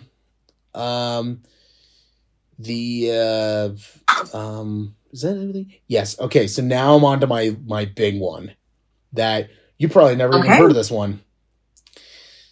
The Oogie Loves in the Big Balloon Adventure. No idea what you're talking about. Oh my God. All right. Get ready for this one, because this is a hoot. All right. So this movie is made by the producers who did Thomas the Tank Engine and Teletubbies. So you can already tell the quality the high quality that this movie is going to be. Okay. All right. You know what? Fuck it. I'm just going to tell you the whole movie. But I'll sum it up as fast as possible. So, the Oogie Loves are these three, like, mutated creature things. They never explain, like, what the hell they are. But it's clear that they're people in suits, because that's what Teletubbies was. But their eyes don't blink, so they kind of feel like they're at, like, It's a Small World ride at Disneyland, where they just move, but they don't blink. But here's the thing. They live, I think it was Gooby, Zuzi, and Toofy. And they live in in a house with a talking pillow named Schluffy and um, a, uh, uh, a window that talks to them that has a human face on it. It just bear with me. And also a vacuum cleaner named J. Edgar. Get it? J. Edgar Hoover. Oh, okay, that makes no. I really want, you know, somebody to, like, we find out that there's a director's cut where we find out that this vacuum cleaner was also a racist. Mm-hmm. Look it up, people. If you don't know what I'm talking about, look it up. Okay. I'm just okay. I'm trying to take this in like strides because this is insane. So, I'm guessing I've lost you so far. Yeah. You got me. Okay, all right. So the Oogie Loves, it's that talking pillow who doesn't move, and it almost looks like they're like paralyzed. But it's their birthday party, or it's their birthday. So the Oogie Loves, they want to, you know, they send the J. Edgar vacuum cleaner off to go get some golden balloons for his birthday. Well, on his way home, because he's being a dipshit, he basically loses the balloons thanks to, I guess, they never really, the editing is so horrendous that you kind of have to make it up as you go.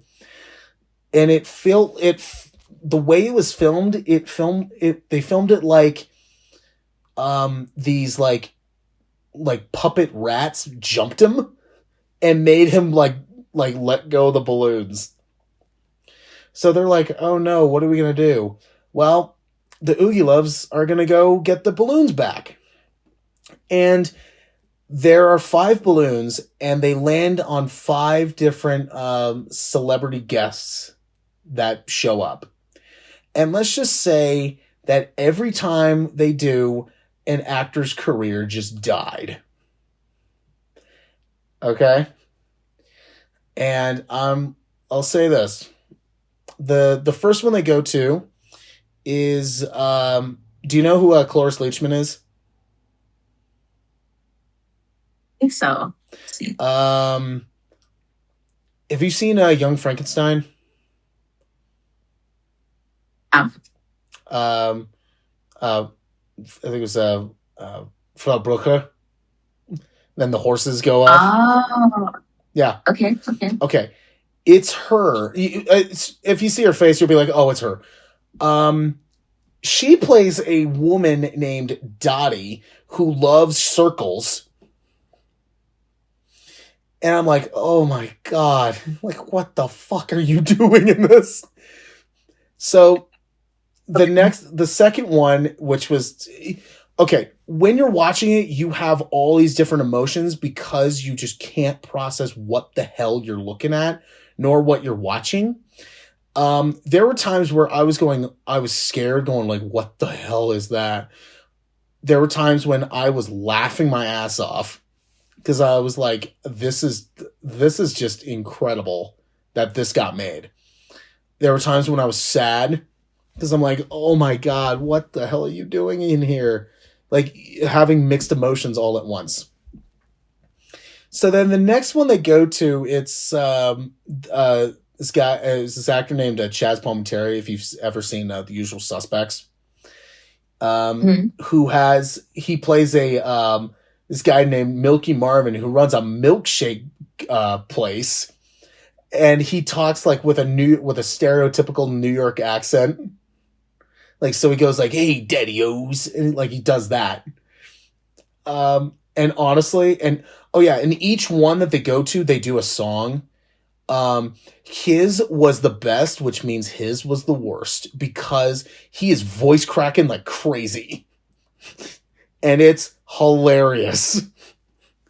Like, seriously, when I watched, as I was watching the the song happened, I was wheezing because I couldn't believe it.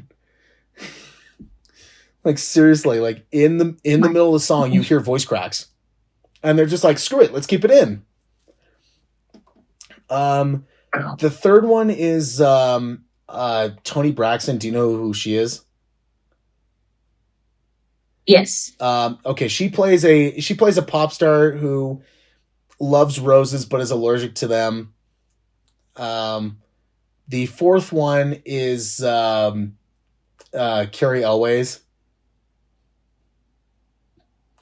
If you ever watched Princess Bride, it's him. He plays a cowboy who loves bubbles and walks around like he's got a stick up his ass, and like he seriously looks like he just like it. Okay, I don't want to say anything like possibly like super sensitive, but the way he's playing the character, it looks like he's got a mental problem. Bro. Yes. And I'm like, what the hell? Like, what is happening? So, and then there's parts when he's there that I felt bad laughing because I'm like, it feels like he has like a medical condition or like a mental condition. So it's like I'm laughing at possibly someone disabled. Man, I'm going to hell. That's the way they make it look like. And like, what the hell is this? And then the fifth one, which you're going to find super offensive. Seriously. They go to, this place, and there are these two aliens who are also Mexicans who fly around in a flying sombrero, and their names are Lola and Lero Sombrero, and they are played by Christopher Lloyd, Doc Brown himself, and Jamie Presley. Wow. And throughout the whole thing, I'm thinking to myself, okay, I'm trying to think that, maybe they're from Spain. But when they go inside the flying sombrero, there's piñatas and sombreros everywhere. And I'm like, this is getting really more difficult. When you think of, I would really want to be there for the business meeting for that. Okay, we have these two characters who are Mexican. Who do we think of when it comes to, the most Latin of Latin actors? Let's get Jamie Presley and Christopher Lloyd. Wow. Yeah. Like seriously. That's what they do. And yeah, that's pretty much that movie. And it's insane, and I loved it. I hated it. I was so sad during it. I laughed at it. And I'm like, because you felt like, it feels like while you're watching the movie, you're going through different emotions. You felt like you were in an insane asylum. Like you're sitting there watching it, and then you have like all these other people around you. One of them is frightened. One of them is laughing their ass off. One of them is crying like crazy. So you're like having all these mixed emotions at one go. And you're just like, I can't believe what the hell I'm seeing. It's considered one of the movies where you have to see it to believe it. And also, it had a budget of $20 million. I think 19 million of that probably went to their Coke budget. But that's just me personally. Because when you watch the movie, you're just like, there's no way they spent $20 million on this fucking movie. There's no way. But did you hear how much you told me you have no idea what this is. But yeah, the budget was $20 million. Its box office 1.1 million. That it's considered the biggest flop of any movie ever. Okay. Wow. It's seriously, it's a drinking game. Like I'm not gonna lie. It's seriously a drinking game. Because you just cannot believe what the hell you're watching. And yeah, it's like, oh my God. But that's my neutron bomb out of the worst of the decade. Because yeah, that came out like 2012 or something. And yeah, oh my God, is it something? That's it. It's something. Like it's one of those movies, I force myself to watch a lot of bad movies on purpose. That's one movie where I'm like, I don't think I want to force people to watch this, because I think if I do that, then after it's done, I might get killed. I want them to be like, they want to watch this. And I'm not going to be the one that's going to say like, hey, you need to watch this. I'm going to be like, I saw it. And I'm like, that's up to you if you want. It's up to you. If you want to take that sacrifice, that's up to you. Because at the end of the day, you can't blame me for shit. Well, yeah. Oh, fair enough. Fair enough. Well, with the best and worst of the decade, we can now move on to talk about the one that I had in my best of the decade, and also one that I think we can both agree on that's been like one of the best of this current decade, Into and Across the Spider-Verse. Into and Across the Spider-Verse, you were nailing it. And that was such a good one. Both movies were so good. Mm-hmm. Well, it reminded me very much of like Avengers in a way, where Avengers, it was like we're seeing all these like, the build up to all this was the main event of like a couple years of building up all these characters to now they're all here. This one just says, hey, we don't need that build up, because we're going to throw everything we can that has to do with Spider-Man and the whole universe of Spider-Man, and saying, hey, we're going to throw it all in one go and make it animated and make it awesome. And also and one thing that I love about both movies is, I love how each version, or like each spider person, essentially, they have their own unique art style, and they keep it consistent. And it's just like, yeah, that must have been a pain in the ass to try and do, but they could have easily just took the lazy way out, but they were dedicated and realized that, the fans want to see this, and they nailed it. But I still love, like, one of my favorite parts of the first movie is when Miles goes to the shop and gets his Spider-Man outfit, and the cashier is Stan Lee. And then he says, like, yeah, like, can you give me the receipt, and just in case I need to return it? And then Stan Lee just kind of looks at him and goes, you don't need to return it. Like, I had a huge smile on my face. Mm-hmm. It's almost like it's like the moment when he popped up in the first Insomniac Spider-Man game.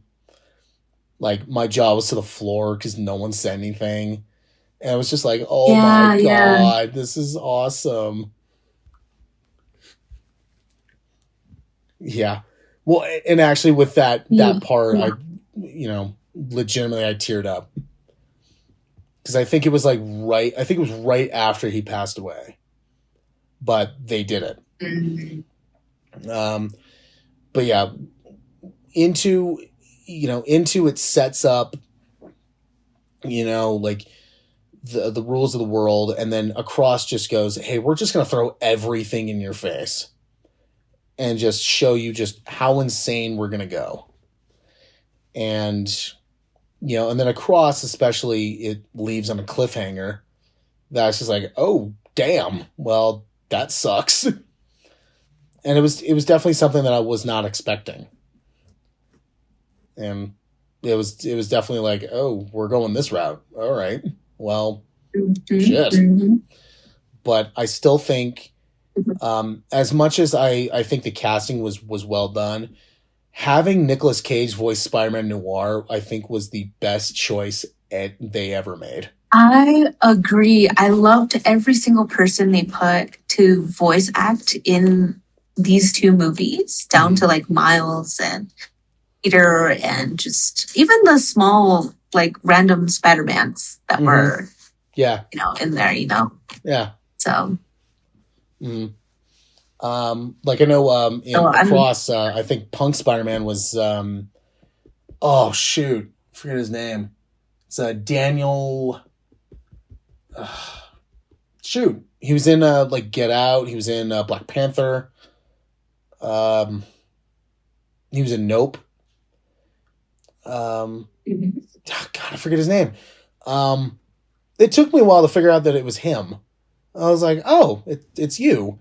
And then, yeah, like even like if they're in it for like a quick like second, it was a big, actor. And so I was like, wow, that's quite cool. And then especially with Across the Spider-Verse, they basically said, hey, all these different versions. There's also like there's the video games, which I love how they threw the Insomniac one in there. But still, my favorite was when there's also the live action ones, and then sitting in a cage was Donald Glover. Right. And I was just like, oh, that's just hilarious. I think that's brilliant. Yeah, so it's the fact that you have all these details, but they actually made the details part of the story and make sense to the story. Like, that's what I loved. And yeah, and then their whole plan is to have, yeah, it was supposed to be a trilogy. So right now they're working on Beyond the Spider-Verse, which I think they said is going to be the end of this trilogy. It's great. I mean, I feel like after Madame Web, we've just been another. Well, and something else that's different between this and I would say like Morbius or Madame Web is that into the Spider-Verse ones, those are being helmed by Sony Pictures Animation. They aren't business decisions like Morbius or like Madame Web, where Sony is saying, we're just going to do this just because we want to make money, and Spider-Man, the Spider-Verse is a hot property right now, so we're just going to milk the shit out of this thing. And we're going to take these kind of like, minor villains and give them their own movies, or like minor villains or even minor characters like Madame Web. Because yeah, Madame Web really didn't do a whole lot. The only like big thing I saw, I know the character popped up in like a couple episodes of the cartoon from the 90s, but what I mainly knew was they did a game called Shattered Dimensions, which is actually pretty cool. That one, the Amazing Spider-Man, or the Spider-Man that we all are familiar with, Madame Web basically calls him and says, you know what, this big giant thing, it just destroyed like all these dimensions, so you get to play 4 different Spider-Man. And it was Amazing, Noir, 2099, and Ultimate. And even the play styles are different for each one, which was super cool. Like, yeah, like Amazing was pretty much like, like typical Spider-Man, like swing into action kind of thing. But Noir was more stealth. And I was like, this is just cool. And yeah, it was so yeah, it was like each one you play, it's a different play style. And it was super cool what they did. Like that was really cool. But other than that, it was just like, yeah, unless you're talking about like, dimensional stuff, like MetaWeb's just not there. Like No, unless like she has to deal with like dimensional stuff, like there's really nothing else she can do. So while a Madam Web movie would have like I think would have been cool, I heard people saying that it's not even really focused on her. And it's just like, okay, so it's so basically she's the main character of her own movie and yet she's not in it. Like that's literally not how this shit works. So I don't know what you're doing.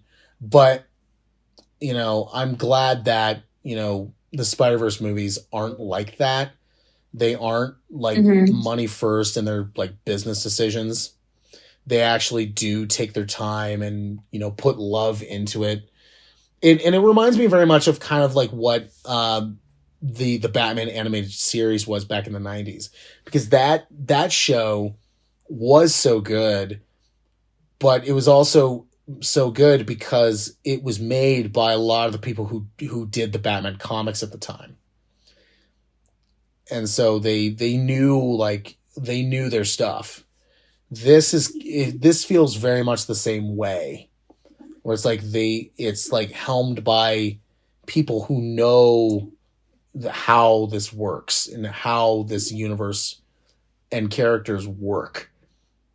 And I'm glad that they did, because if I had to exclude maybe I would say maybe Spider-Man 2.